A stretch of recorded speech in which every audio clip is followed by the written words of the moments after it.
if I told you my story, you would hear hope that wouldn't let go.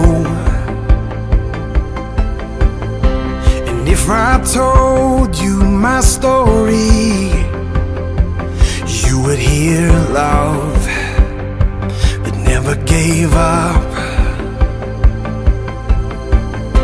And if I told you my story, you would hear life, but it wasn't mine. If I should speak, then let it be of the grace that is greater than all my sin, of when justice was served and where mercy went. The question is, why would people like you drive past 10 other churches to come with this? The one comment that I hear people say more than anything else is this: I get it. Is that SEC is a place to where I can come and I can bring my family and we can listen to a message that is relevant to our lives. It's real. But not only that, it's also action steps that we can take to make our lives better.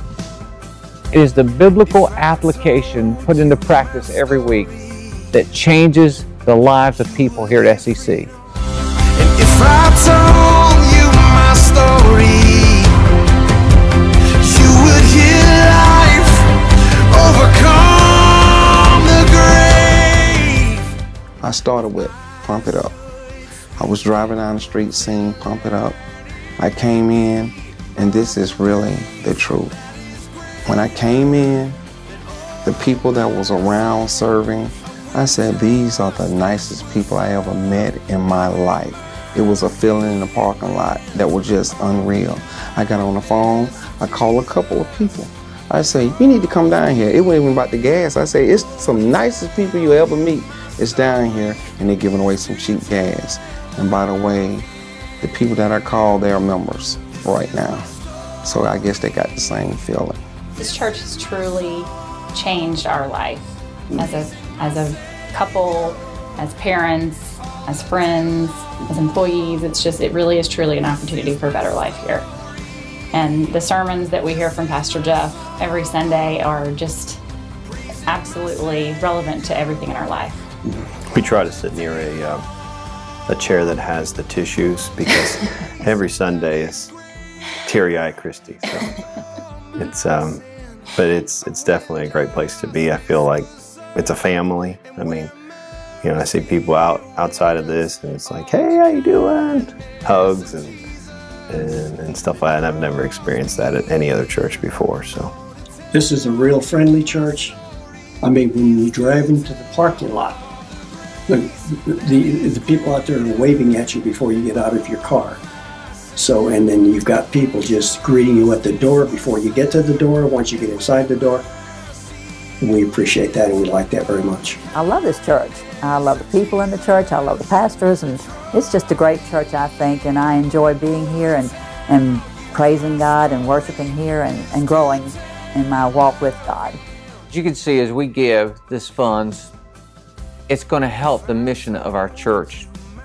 And not only our mission of our church, but your mission as a Christian.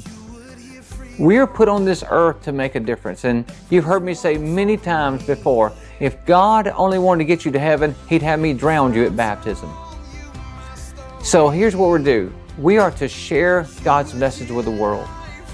And when we share God's message, then God sends people our way, and we have to be prepared for the harvest. You know, God never sends a harvest and then you get ready for it. No, God always has people that are prepared. You know, it's prepared people. And so what we're doing is this: as you invest in this initiative, in this I Will initiative, we're able to expand our facilities and we're able to add more seats. And listen, every seat tells a story. I think the greatest thing about this church is the people, the outreach of this church to the community, to serve others, offering an opportunity for a better life that Pastor Jeff says all the time. And I tell my greeters every Sunday when we pray that this is the place to be. I like it because we help others. Well, I'm excited about the future of Stockbridge community because I just see great things happening in this place, and the people are so excited about it. The people are fun and loving, and it's just, gosh, who wouldn't want to be here? Just who wouldn't want to be here? One Sunday, I was standing out shaking hands, and this young lady walked by me, and I said hello to her, and she stopped, and she turned. She said, "Today was my first time." I said, "Well, thank you for coming." And then she walked away, and then she started walking away, and she turned around and come back. And she said, "You don't understand, this was my first time ever being in a church." She was 37 years old. She had her children behind her. I want to tell you, that's why every seat is so important, is that we never know who that God is going to be sending. And many of us have been praying for our family. We've been praying for our friends. We've been praying for our co-workers. And listen, when a church is prepared, then God sends the harvest. So every seat, every time you look around and you see someone sitting in a seat, that person has a story. And so every seat in our sanctuary tells a story about someone's life, how God has restored them, saved them, redirected their life. Every seat tells a story. This is my story. I will. This is my song. I will. Praising my Savior. I will. All the I day will. long.